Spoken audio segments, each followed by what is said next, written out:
Hello and welcome.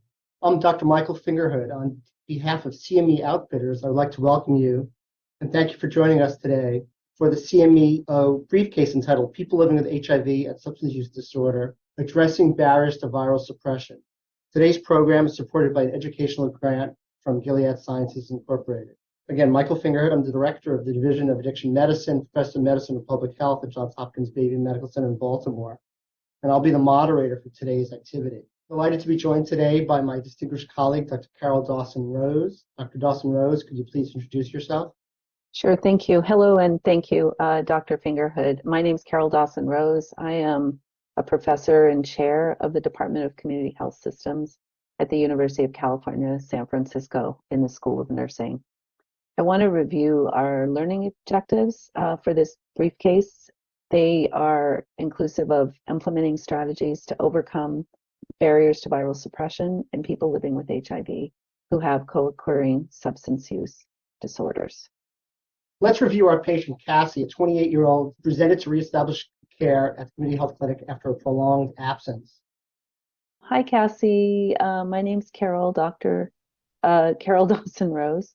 And I'd be happy with you calling me Carol. I think this is the first time I've seen you and met you, and it's very nice to meet you. And I'm happy that you're here and able to take some time to be with me today.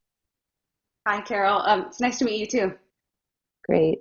Do you go by Cassie, or is there another name that you prefer? Cassie's fine. Great. I'm looking forward to getting to know a little bit about you today.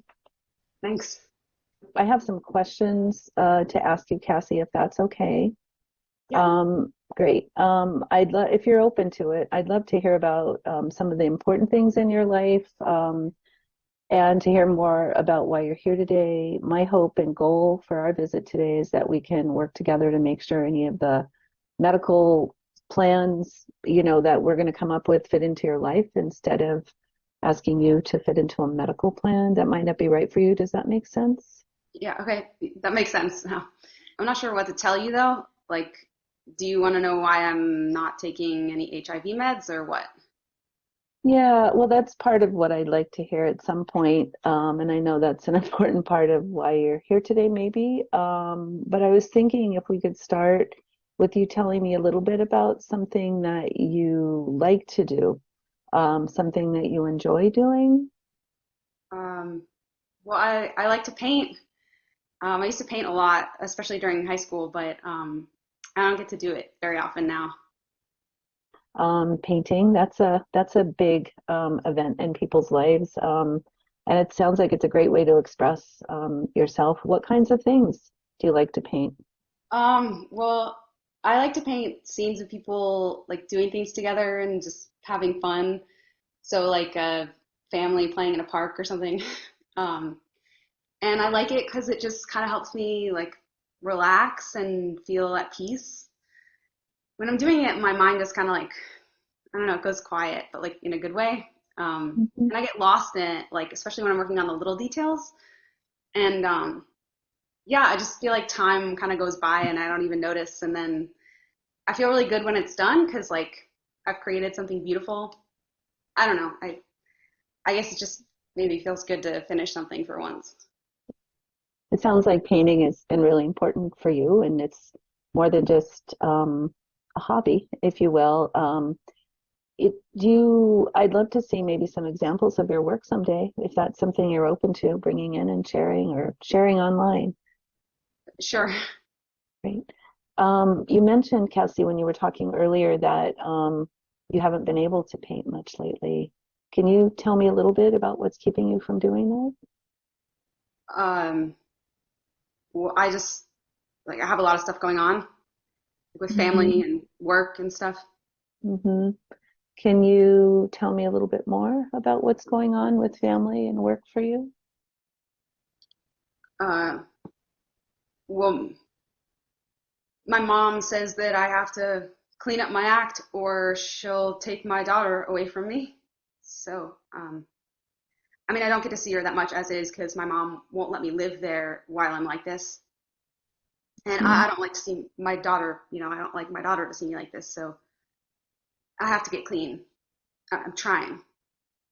it sounds like your daughter is really important for you and might be a big motivation for you to get clean. Can you tell me a little bit more, if you're comfortable, about your current living situation since you're not living with your daughter? Um, yeah, I kind of live with my ex, or I mean, he lets me crash there as long as I have sex with him, and he actually gives me the drugs most of the time. But that's why he's my ex, because I'm trying to get out of that. I need to get my own place. I just don't give very many hours at work. I'm a waitress, and the tips aren't great Mhm. because I get scheduled a lot during the day. So I know that I need to get another job that pays more, but I just I haven't looked yet. Yeah, that's Cassie, that's okay. I'm here to help. It's okay for you to tell me anything. I don't have any judgments about what's happening in your life. It sounds like the situation that you're living with right now is really challenging. Is there anyone that you have in your life that you feel that understands you and supports you? Um, or do you feel like you're able to set aside your own time to work on goals you have for what you talked about with housing and work and getting clean? Um, Not, I mean, I don't really feel like I have time for my own stuff. Like I've just spent most of my time like just working and trying to raise my daughter since she was born. So um, yeah, it's pretty hard. I was in a car accident a couple years ago, and I guess I'm lucky or something that I ended up only in the hospital for like a few weeks instead of dead like my dad. But I was pretty banged up, and they had me on all these pain meds. And then a few weeks after I got out of the hospital, they were like, "Well, everything's fine. You shouldn't have any more pain." But I definitely did. Um, I know I should have been stronger for my daughter, but it was really hard to do anything except like lay around for a long time. And so eventually I got, tired of my mom telling me that I was wasting my life. And so it was kind of like, I don't know.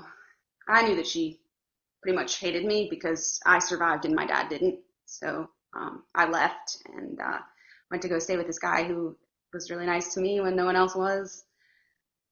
Um, yeah, it turns out he didn't really stay nice, but that's my ex that I crash with now. So my mom kind of always hated him, and now the only time we really talk is when she's yelling at me about being a terrible mother.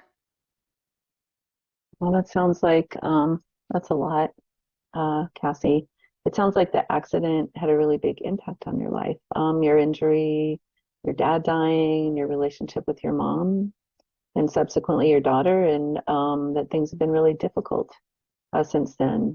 Sometimes experiencing these events, we call them traumatic events, can lead us down unexpected paths that are really tough to, move away from. Yeah, that makes sense because, well, nothing's really gone right since then. But I don't know, I guess it wasn't really that great to begin with. Like, I found out I had HIV when I was in the hospital after I almost overdosed. And at the time, like, I felt really, I don't know, at first kind of dirty, and then I was pretty numb after that. I mean, I just felt like, what does it matter? Like, I shouldn't even really be alive anyway. So, but I always say, and my mom always tells me, like, at least I didn't infect my daughter. Yeah. So Cassie, can you tell me a little bit more about your daughter? It sounds like you care a lot about her and she's really important for you. Yeah, I do. She's 3 and she's beautiful. Mhm. I just, I haven't been the best mom. I know that she deserves so much better, but I feel like I'm trying my best. Things are just really rough. Like I'm always broke, and well, I can't get away from my ex for more than a day because once the withdrawals start, like really all I care about is getting my fix. So it all just, what most of the time feels pretty hopeless. Um, I mean, I honestly I don't even really care about how I feel right now. I just want my daughter to be able to be with me. But yeah, I mean, everything's pretty messed up. I'm wondering, Cassie, if I could ask you some more questions about the things that you shared with me about your substance use. If that's okay. We do have resources in the center, in the clinic, that might be helpful to you. Are you interested in hearing more and talking more about your substance use? Yeah, I can do that. I mean, I don't really know what's gonna help, but I'm kind of willing to try anything at this point. She has a history of HIV, not currently on medication. She found out her diagnosis when she was in the hospital a year ago, when she had a back injury for which she started on pain medication and subsequently was receiving opioids from a variety of clinics that we could see in the PDMP. She does have a child who's 3 years old, who's an important part of her life and certainly factors into how we come up with a treatment plan, as it is a motivator for her to do well, both related to HIV and to her history of substance use disorder. She's had no complications of HIV. In the past, it was briefly on a 2-pill regimen, but it hasn't been filled for quite a while. She has HIV viral load of 40,000, CD4 cat of 350. She is not hepatitis C positive, and she does not have chronic hepatitis B. She last filled a prescription for oxycodone a few months ago, but was open over the fact that she has used opioids from the street as well as methamphetamine. So people living with HIV report disproportionately high levels of exposure to traumatic events in childhood and in adulthood, and sometimes continuing across their life. I want to review a little bit the connection between trauma, HIV, and substance use disorder. And just briefly, adversity in childhood, or a measurement that we call ACEs, is something that gives us information about what happened to people when they were children. And there's a very strong literature that links those ACEs experience as a childhood, during childhood, to substance use disorder. And that's been seen in populations of people without HIV as well as HIV. In several studies, people living with HIV report over, nearly 2/3 of them, up to 70%, have experienced trauma. 60% have used substances that haven't been prescribed for them, and approximately 1/4 of the people living with HIV report treatment for substance use disorder. And so some of the things when we think back about Cassie, who reports a traumatic event in her life, also alludes to some interpersonal strife with her family members. But we can see that she had an accident that sort of tipped her off, according to what she's telling us in the clinic today, to her opiate use and then subsequent heroin use. And the other thing that I just want to say about trauma among people living with HIV, what Cassie's telling us today and what we see in a lot of individuals is they continue to be exposed to stressful events and traumatic events. And she shared that today in terms of the struggle she's having over custody of her child, as well as her ex-partner that she's living with. But she has a situation with her former partner where she is engaging in sex that it sounds like she's not happy about, and that part of the situation with that partner is around substance use, continued substance use. When we look at how trauma, sort of a pathway, if you will, for how trauma impacts HIV care outcomes, that we know that trauma exposure is related to increased rates of substance use disorders and also mental health problems, depression, anxiety. Those things in and of itself, substance use and mental health symptoms, are related or associated in the literature with increased HIV transmission behaviors that put people at risk of acquiring HIV as well as transmitting HIV. It also is linked to reduced engagement in HIV care and treatment, and people who are less engaged or staying on their treatment because of substance use have an increase in their viral load, and it harms their immune system, and we see higher AIDS-related morbidity and mortality.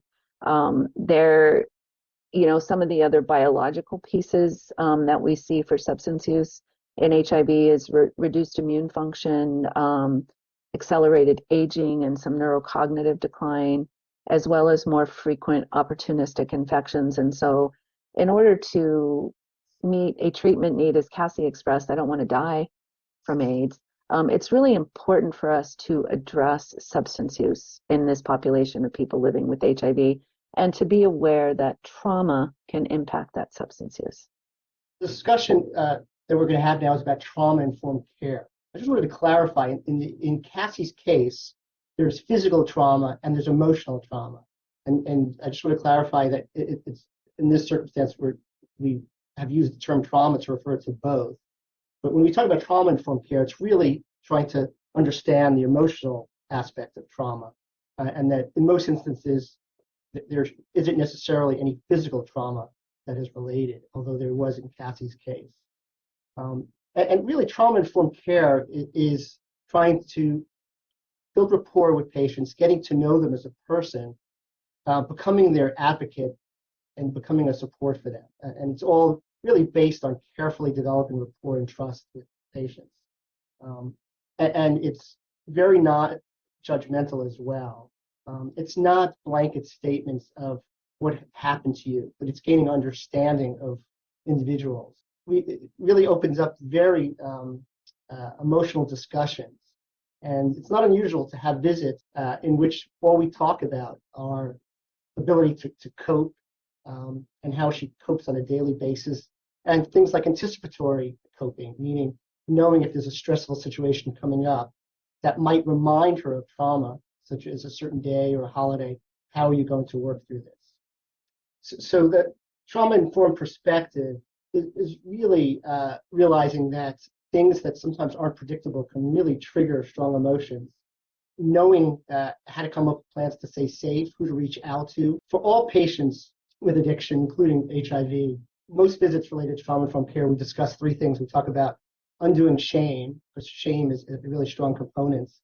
And I have a cartoon I share with patients where the provider says, the best thing you do for yourself is not drink or to not use drugs. And the patient says back, well, I don't deserve the best. What else can I do? And that's a perspective that we should think about as we try to team up with patients in care and try to improve their health and their lives. Certainly mood disorder and PTSD are strong components. In many settings, trauma includes witnessing violence related to drug use, witnessing someone overdose, so trauma could take many different forms. I bring it to the surface that individuals, sometimes knowingly, some not as knowingly, use a substance in order to avoid or manage their discomfort. And that we're going to recognize that that discomfort exists, but we're going to want to figure out alternative ways in order to help them take care of themselves. So the audience response question is, what is meant by contingency management in the context of substance disorder treatment?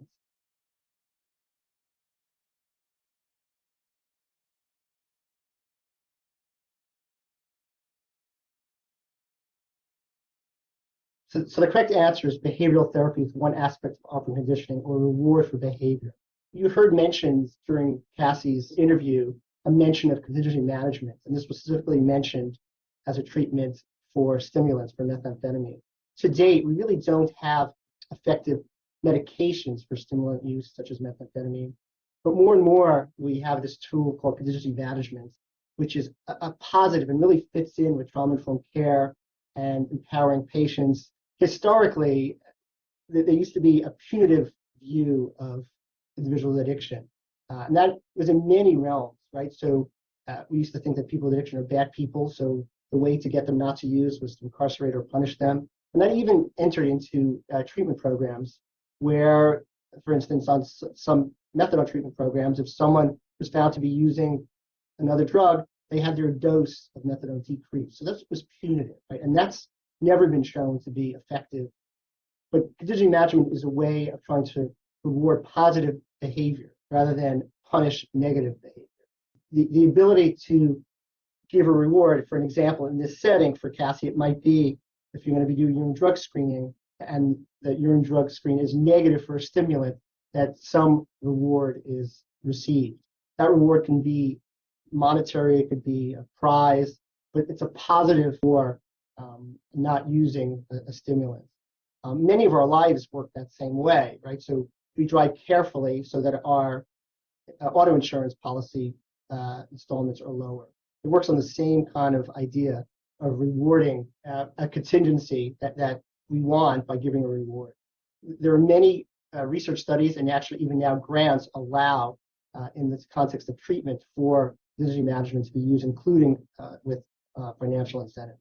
Going back to trauma-informed care and how that links to contingency management, but how trauma-informed care promotes adherence and engagement. So some of the tenets, if you will, of trauma-informed care is we talked a little bit about earlier, which was not asking or coming from the perspective of what's wrong with you, why can't you get this right, but really coming from a perspective where you're trying to understand what happened to people and how that's impacting them now. Some of the rapport building that is a part of a trauma-informed care interaction in the clinical setting is really using open-ended questions, seeing really the patient as a collaborator and someone that's engaged in their care, fostering self-efficacy of patients and really taking their lead on what they're prioritizing right now. One of the things that with Cassie that was pretty clear is that her big motivation was her child and her relationship with her daughter. And so that's a really important piece to really, build on with her. When we're thinking about other ways that trauma-informed care could promote adherence and engagement, as Dr. Fingerhood was just talking about contingency management, which is it's aligned with the trauma-informed care approach because it reinforces positive things among, in patients that you're using contingency management with. It's non-punitive. It's not blaming you. So we have a solid body of evidence that it is effective. It doesn't work for everybody, and it doesn't work in every system, but we do have a body of evidence that supports contingency management as a treatment, excuse me, for substance use, and in this situation, as we're talking methamphetamine use specifically. Substance use disorder and mental health screenings and treatment are important in situations where people, we're taking care of people with HIV who have a substance use disorder. Those individuals are also at high risk for mental health conditions because of the stress, because of some of the situations they've been in over their life, as was discussed in the case that Dr. Fingerhood just relayed. Depression and substance use have the biggest impact on HIV care continuum and have been a real persistent problem in HIV care is how do we deal with depression among people living with HIV, especially when there is a co-occurring substance use disorder. A depression screening, some of the screenings that we have here that are things that you can turn to in your clinical setting, and the names are here.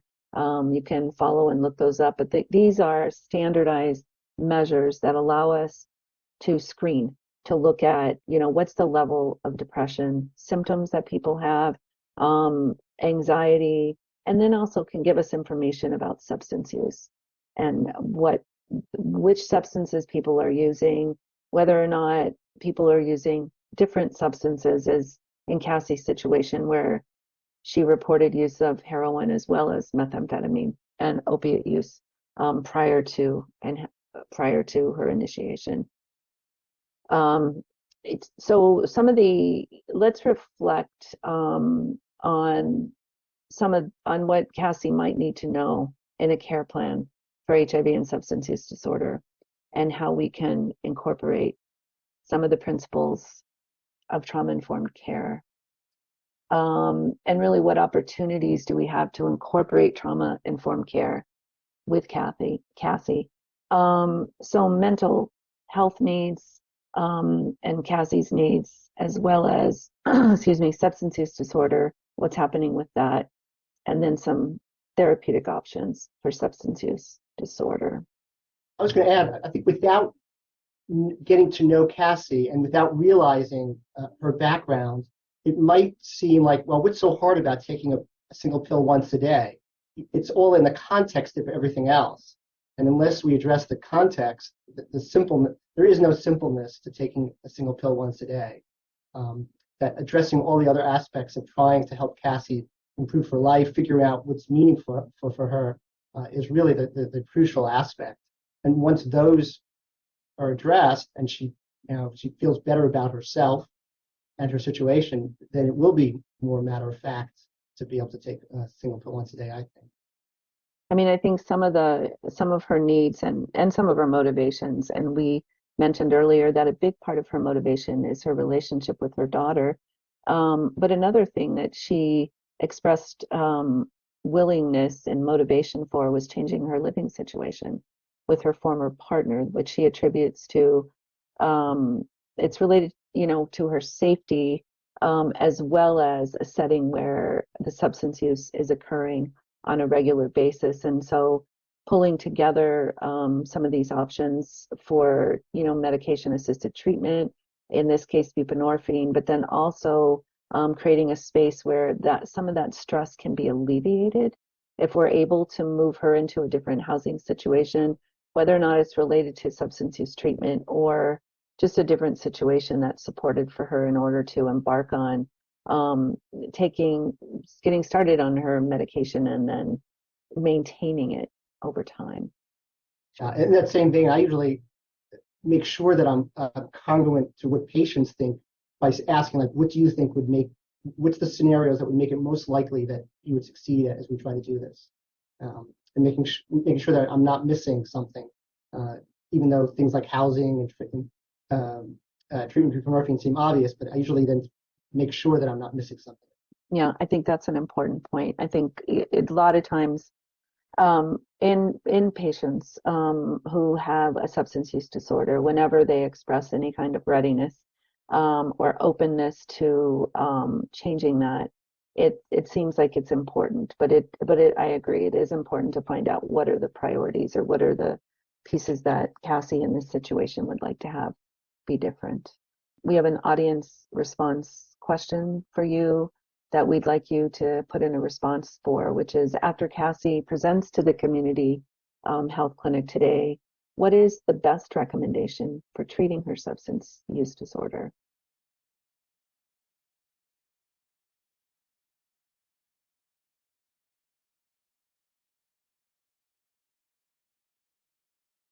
So the answer is C, which is to establish some of the therapeutic work that Cassie said she was open to, in this case, cognitive behavioral therapy, and meeting with a therapist to do some of the things that we've talked about in this case, which was to identify what are the highest priorities for Cassie and trying to put together support that will enable her to move towards her priorities and her goals, and also to initiate buprenorphine and have that be part of the response to addressing her substance use. Now we're going to return to Cassie's case and see how trauma-informed care can be integrated into discussion of a care plan with Cassie.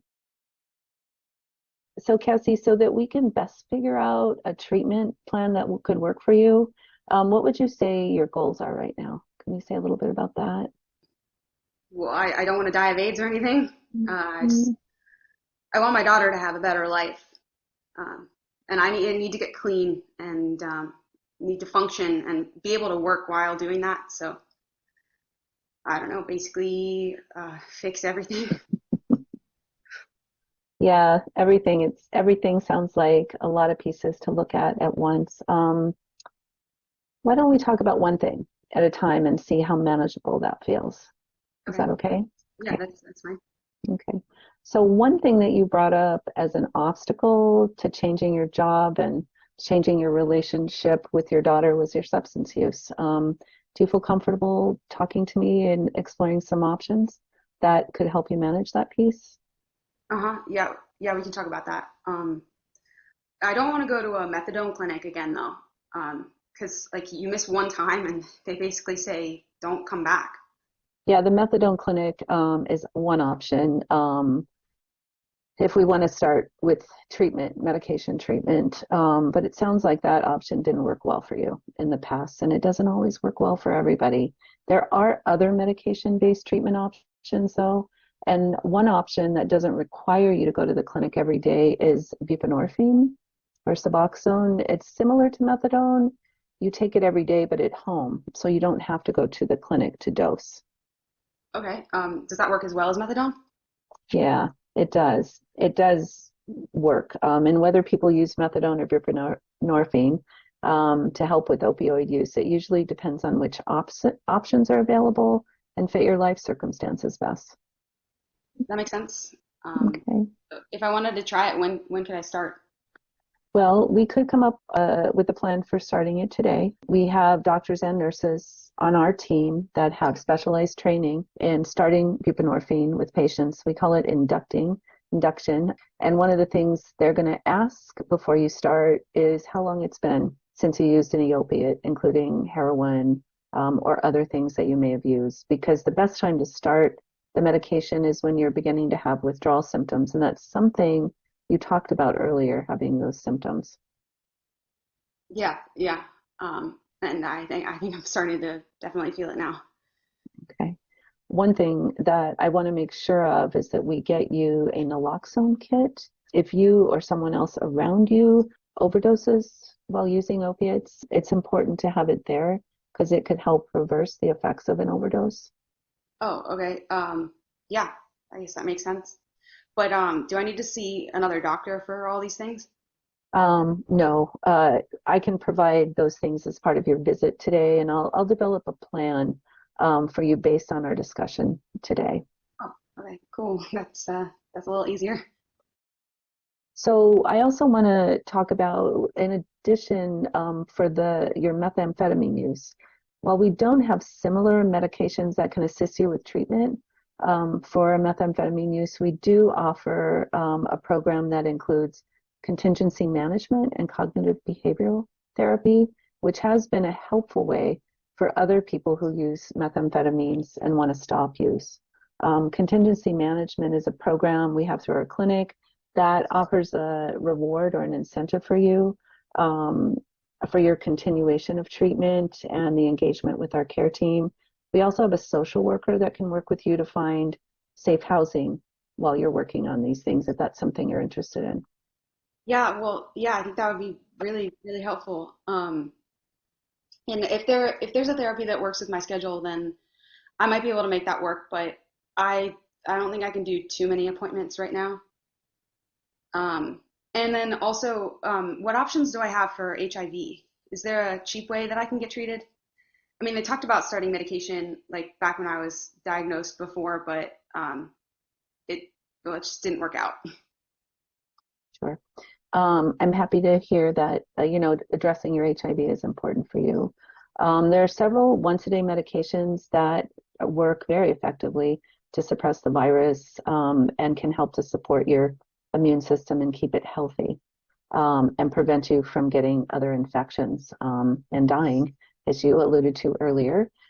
These once-a-day pills combine several different medications into one tablet, and very few people report side effects with these meds. So we think that they work pretty well. Okay. How do I get that medication? Well, we can write a prescription for you today, and then part of your visit will work with the case management team that can go over any kind of healthcare or insurance coverage that you have, and there are other options for covering medication costs as well. And we can ensure that we can find one that's going to work for you so we can make the medications available to you. Great, great, yeah, and I can talk to them. Great. So let me get you the plan that we discussed. I'm going to summarize it in your record here, and I'll make a copy for you and share it with the team. I can connect connect you next with one of the social workers from the case management team, and we can make sure that the pharmacy can provide you with the medications that we discussed. How do you feel with that plan? We're here to support you in your next step, so I want you to hear that too. But how do you feel about it? Thanks. I mean, I'm honestly like pretty nervous. It feels like a lot to me right now, but I think that I think I'm ready to try these two things. Great. So let's circle back and discuss how we can, as clinicians, think about designing HIV care plans while integrating substance use disorder care plans simultaneously, and discuss recommendations for this population by the International Antiviral Society from the US. In this slide, we are really addressing three things that we talked about with Cassie, her HIV care, and what are some treatment options, as well as addressing substance use disorder, which we can prescribe medications to address substance use within an HIV specialty clinic. Many times methadone might have to be delivered outside of the HIV specialty clinic, although that might be different in different places, but it usually means going to another site to obtain medication, and then treating any co-occurring medical or mental health problems or diagnoses. So what, substance use treatment that's integrated in HIV, one of the ways that we can address that most clearly is to provide screening and treatment for substance use disorders.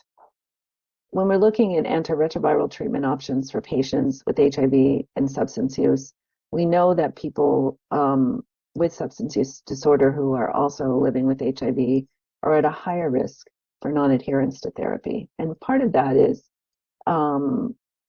depending on the substance people are using, they can be a little disorganized and have different priorities than taking medication and a pill once a day.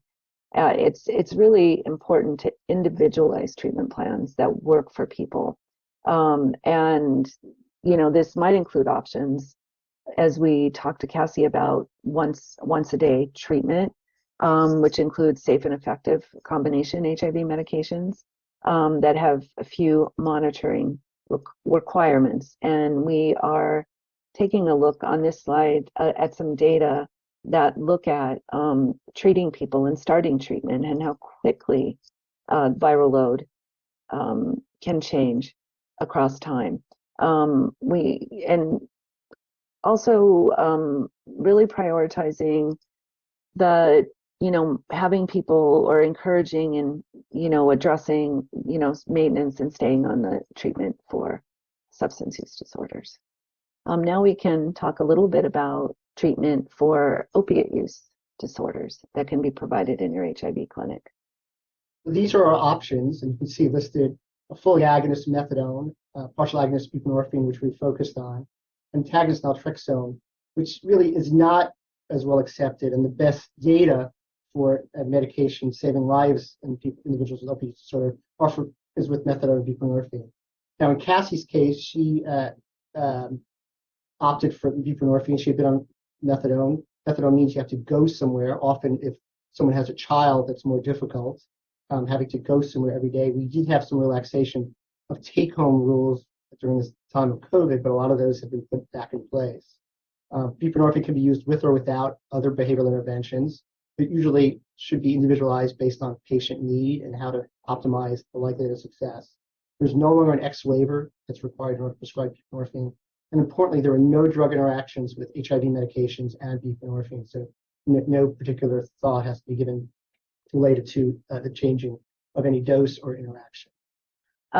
So some of the options for treatment for opioid use disorder that were presented here, and we can see that there are different medications that have shown efficacy with treating opiate use disorder. And as was said, Cassie chose the buprenorphine, which seems like it might be something that could easily fit into her life, that she could be prescribed and maintain on a daily basis. I want to talk a little bit more about some of the treatments for stimulant use disorder.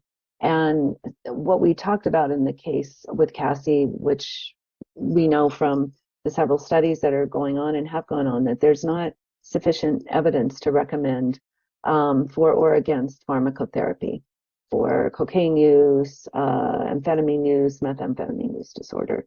We have some behavioral therapy options, but on this slide, we have a review of things that we could offer to people. Cognitive behavioral therapy, which is really an approach that's done by somebody who's specifically trained in providing this kind of therapeutic intervention for individuals, can really be helpful for stimulant use. And one of the reasons that it can be so helpful is because it's a way to try to order people's disordered thoughts and beliefs and maladaptive behaviors. So we're trying to look at ways that we can, work with people to change some of their behaviors.